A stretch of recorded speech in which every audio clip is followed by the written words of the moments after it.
Hi guys, welcome to Aviate Bear. I'm Col, and today I will show you how I plan my VFR flights the old school way. So using a map, plotter and a PLOG. So what will you need? I've got an aeronautical chart for the south of England and it's 1 to 500,000. Some markers to mark on your route, and I'm using a fine tip marker just so it doesn't cover a massive amount of information. But today I'm going to be using a normal Sharpie marker with a thicker edge, just because it's easier to see on camera. You also need a straight line, aviation protractor.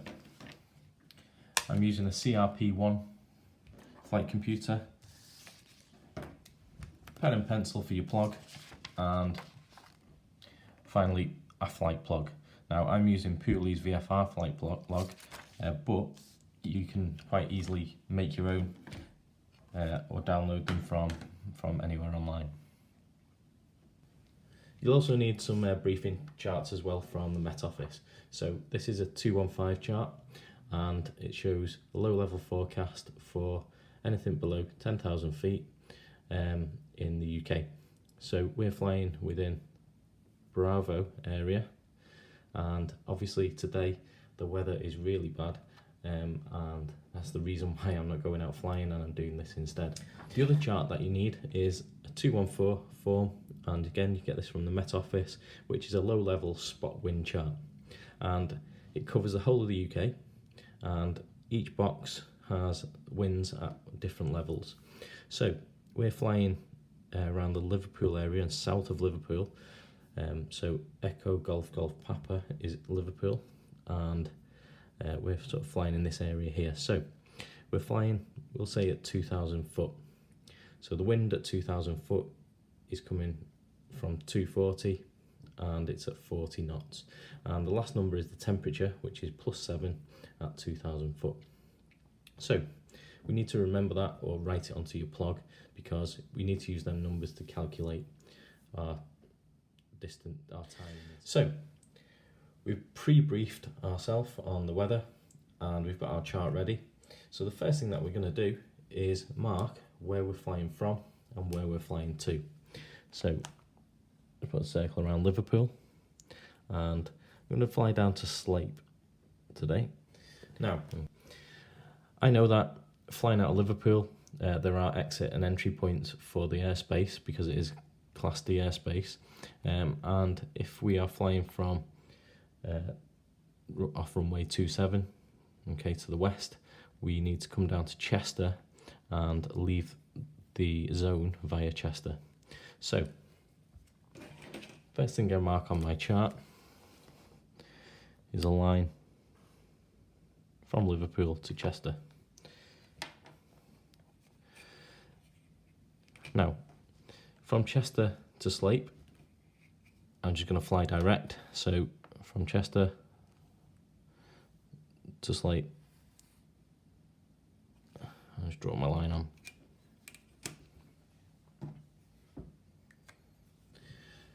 So just a quick recap, I've gone from Liverpool, straight line down to Chester, and then from Chester to Sleip. Some people decide they're not going to go straight to the airport with the lines, and you might go short, so you might fly to say Ellesmere and then into Sleip, just so you can orientate yourself and get the airfield information. But for now and for what I normally do, I always just draw straight lines, and then if I'm going direct, I'll go direct. One thing to do note though is check that you're not flying through anything like parachute drops, glider zones or glider areas, and also any danger zones or restricted areas. So we've got a restricted area here, obviously we don't want to fly through, and you've got a parachute drop at Tilstock there. So the next step is to add our halfway points on to each leg and to measure the legs. So before I do that, what I will do is I'll just put on my PLOG where I'm flying to and what legs. So Liverpool, and going to Chester, and then the next leg will be Chester to Sleip.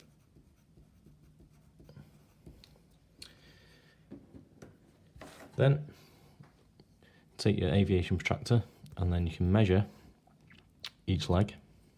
So if I put the protractor on the start point and down to Chester, that's 8 nautical miles. So in the distance, I can write the distance leg. Then the same with the next leg, so Chester to Slape. So that is 22 nautical miles. Oops.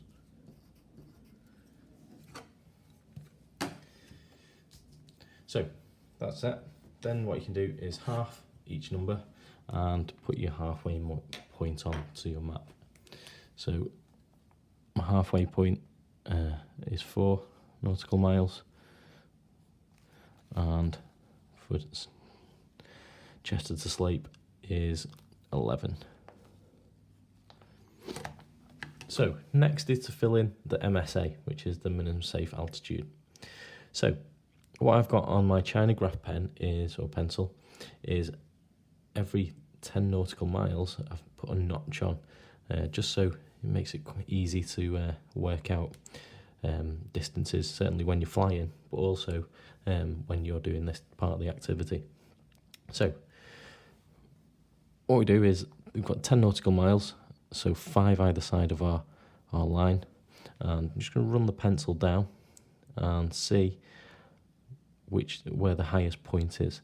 So for Liverpool to Chester, my highest point is 526 feet. So we add 1,000 to that, and I usually round it up as well. So 1,530.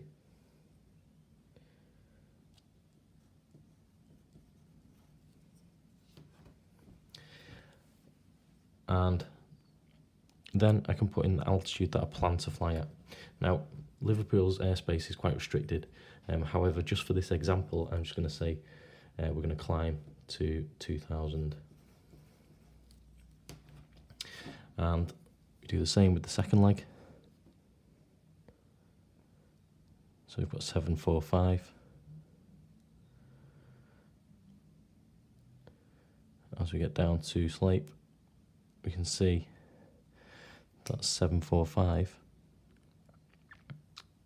which isn't too far away from our line, and if the wind is coming from this direction, which it is, we could potentially get blown into it, is the highest altitude. So again,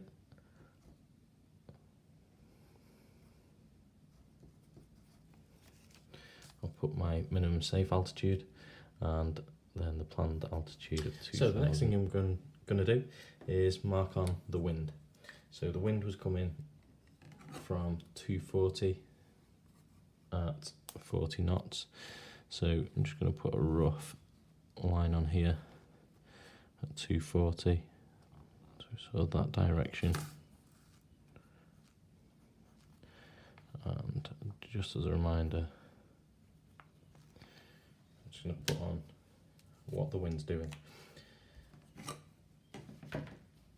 Once I've done that, I can then put that onto my PLOG.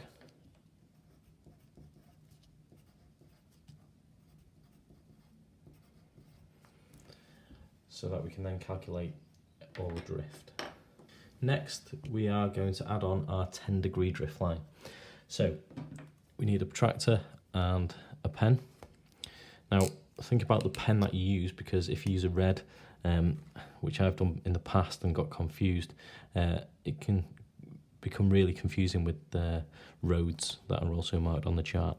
So with your protractor, put the centre on Chester and 180-degree mark on the line.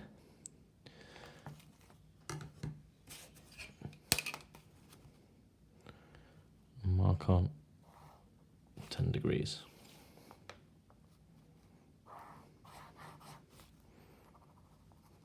And I've just hatched it in there just so it's clear. Okay, so just to recap, we've marked our route, put halfway points on. We've also drawn our drift lines on at 10 degrees, and we've marked on the wind and the direction that it's coming from. On the PLOG, we've got Liverpool to Chester as one leg and Chester to Sleep as the second leg. We've done the minimum safe altitude and our planned altitude. We're also going to put in the true airspeed. So for me, I'm flying in a Piper PA-38, so I'm going to put 90. So 90 knots is the true airspeed that I would like to fly. So next is the track true column. So that is the direction you travel over ground or on your protractor. So for this, we need the protractor, and I'm just going to use a piece of paper as well, just so it's a bit more clearer on the camera. And I'm just going to pop the paper along the line, and I'm going to go from my halfway point here rather than the actual start point. So there's my halfway point, and what I need to do is line up these grid lines on the protractor with the longitudinal lines on the chart. So there we go. So if you just look at the paper's suggesting that the line track true is 181 degrees. So 181.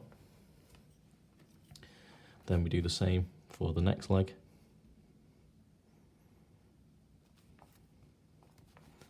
Again, a halfway point.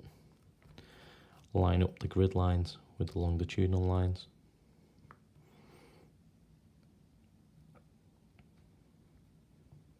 Which is about that. And then,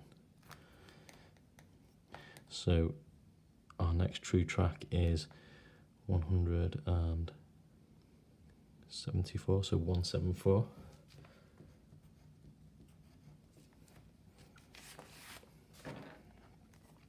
So that's completed that column.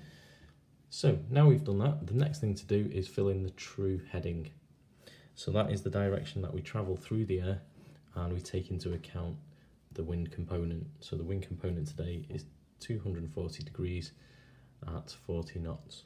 So get our calculator or computer, and we turn the wheel so that we've got the heading at the top next to index. There we go. Next, we need to put in the wind component. So that is the speed that the wind is traveling. So the wind is traveling at 40 knots. So what we do is move the blue dot down to the straight line here. So you can actually do it anywhere on the plotter, but we'll go here. And our wind speed is a generous 40 knots. So I'm just going to put a dot on 40. So the next thing we need to do is move the blue dot up to our true airspeed. So our true airspeed is 90. So we slide the blue dot to 90. Now the next thing we're going to do is move the dial around to our true track. So our true track is 181.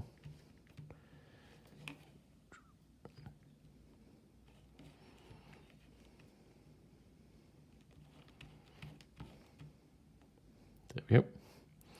So our dot's on 90, our track is 181, and we'll see now the red dot or the pencil dot has moved round here. So if we follow these numbers around,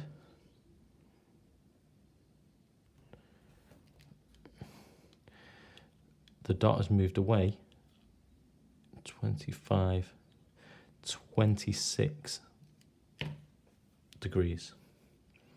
So I'm just going to jot that down. Next thing we need to do is add our 26 degree drift onto 181 degrees. And the reason for that is if we are flying south on this track, the wind is wanting to push us in this direction towards Manchester. So to alleviate that, we turn the aircraft onto a heading closer to the wind direction, which will allow us then to fly the track that we want to fly. So with that in mind, we add on our 26 degrees. So 181 plus 26 is 207. There we go. And we notice that the wind dot has moved down here. So I can put that into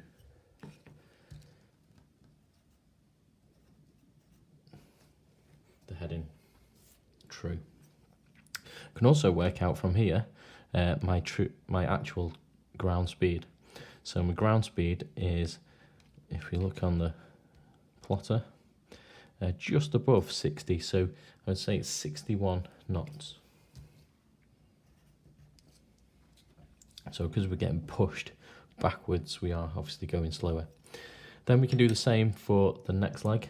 So we've got a true track of 174, again, 26 degrees. Okay, so again, because it's on this side, what I sometimes do is put a plus here and a minus there. So if it's on that side, the red dot, we take off our degrees, our drift degrees. Because it's on this side, 174, we are adding anything on this side of the line, we are adding 26 degrees on. So if we add our 26 degrees, there, 201, we can put that into our true heading. And again, we can look at the airspeed, slightly faster this time, on 64 knots. So we've got most of our PLOG filled in now. Our deviation is 2 degrees, okay, to the west. So we also add on to these numbers 2 degrees. So 205 becomes 207, and then 201 becomes 203. Then we go to our aircraft, have a look in our aircraft, or it may be published somewhere else, and have a look at the compass deviation. Now I'm just going to say the compass deviation is 1 degree all the way around. So for my magnetic heading, which is what you would see on the compass in the aircraft, we add just 1 degree on for the deviation, the difference. So my heading magnetic when I'm flying on instruments is 208 and 204.